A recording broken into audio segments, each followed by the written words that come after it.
My name is Acharchelle Charles from the Irvington Public Library. Today I'll be reading Stacy's Extraordinary Words by Stacey Abrams and illustrated by Kitt Thomas.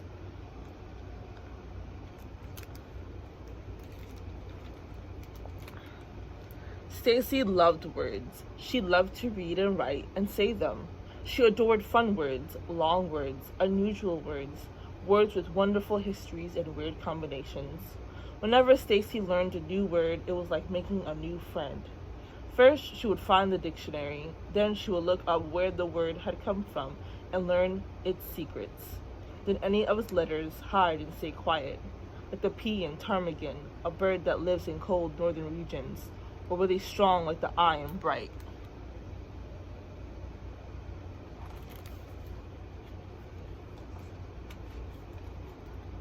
Next, she wrote the word in her special notebook of extraordinary words. She practiced how to arrange the letters just right, how to sound them out. That's because she loved spelling interesting words most of all. With her favorite words, she would try to remember their quirks, what made them special. When she saw a super long word like onomatopoeia, a funny word to describe the sounds of other words, she had to jump and sway. Words like duckling made her grin. Persnickety tickled her tongue.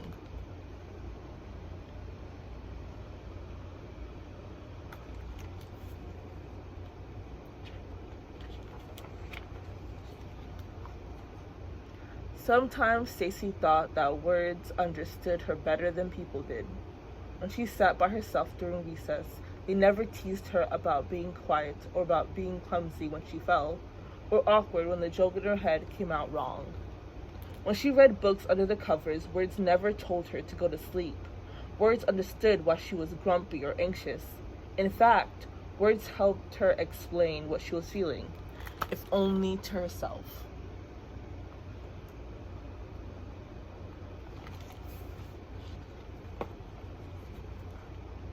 One day, Stacy's teacher, Mrs. Blakesley, asked her to wait after class. She squirmed in her seat because she was afraid. Petrified, another way to say really, really afraid. Usually, the teacher only kept the student after class because of a blunder, a mistake. Mrs. Blakesley called Stacy to her desk and she returned her spelling test. A big red 100 sat at the top of the page. The teacher asked her, "Do you know what a spelling bee is?" "A really smart insect," Stacy joked. The teacher smiled. A spelling bee is a contest where students compete to spell as many words correctly as they can. I would like for you to participate. Stacy couldn't believe it. Who else will be there? I'm nominating you and Jake. The spelling bee is next week.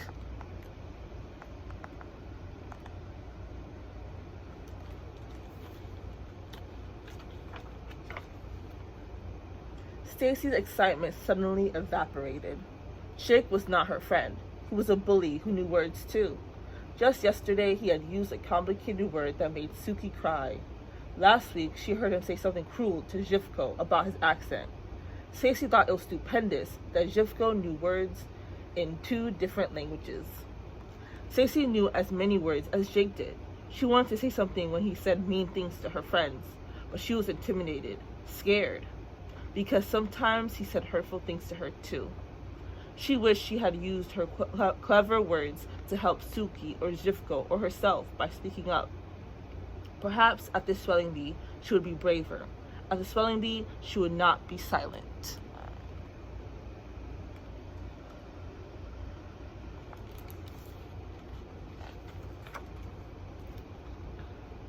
All week long, Stacy studied her spelling words from school and the ones she kept in her notebook.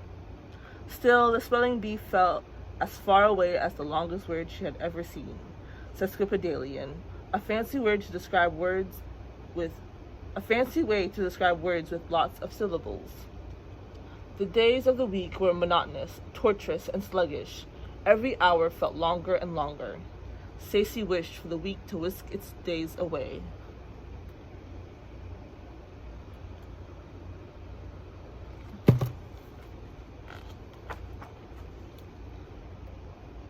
Finally, the morning of the spelling bee arrived.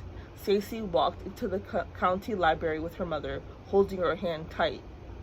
Mama gave her a big hug and whispered into her ear, "Just do your best. Your dad and I are very proud of you." Stacy followed her teacher to the room where the other students waited until it was time to go. Then they went onto a stage. The announcer explained the rules. Kids stepped up to the microphone one by one to get their word. If they spelled it right, the announcer told them so.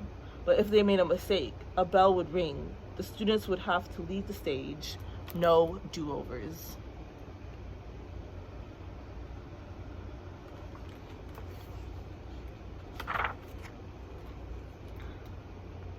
Stacy's turn finally came. Her stomach ached with nervous energy, but she was ready. "Say the word." "Dither." "Sound it out." "Dither." "Spell it." "D-I-T-H-E-R." "That is correct." The announcer called on the next student and the next. Promptly, enormous, shutter, transportation, craggy, reception, village. Finally, only 3 contestants remained. Stacy and Jake and a girl from another school. The girl went up to spell her word. Ding! She had spelled chocolate without the second O.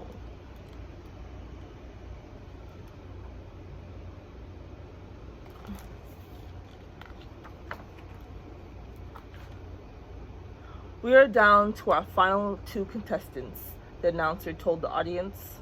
Jake took a long time to spell except.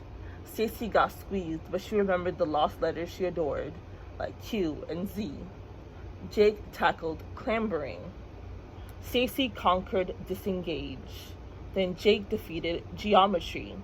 Stacy returned to the podium, ready to do battle with her next word. She repeated it. She pronounced it. She spelled it. INSTANTANIOUS. Instantaneous.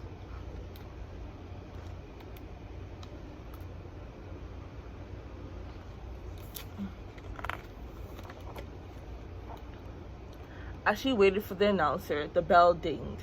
"I'm sorry, that is incorrect. The proper spelling is..." Stacy couldn't hear the rest of what he said.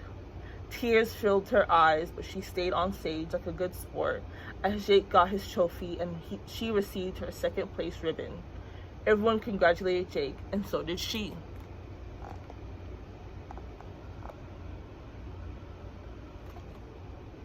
"Good job." Jake laughed and rolled his eyes. "At least I know the difference between I and E."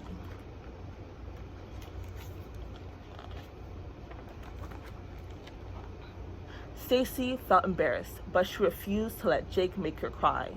"Well, I misspelled my word, but I do know how to be courteous. You should try it." She turned away and went to find her mom.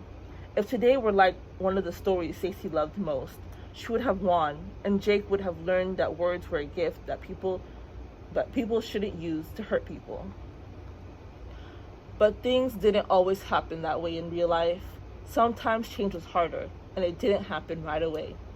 Stacy felt her hand brush at her cheek. It opened her fist and smoothed out the ribbon. "Mama?" She put a butterscotch candy on top, Stacy's favorite kind. "You okay?"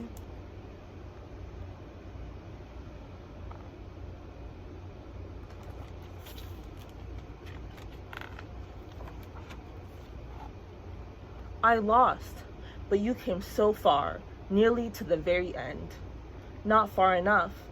I got the letter wrong, and I didn't win. I failed." "You only fail if you stop," her mother reminded her. "I know there's a word for that. You know it too." Stacy thought about one of her favorite words. Perseverance. PERSEVERANCE. Exactly. So let's go home and learn more words. There's always next year.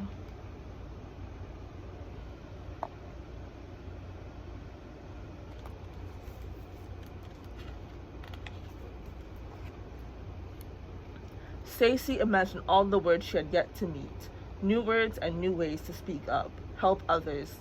She'd find them all. "No, Mama, there's always tomorrow."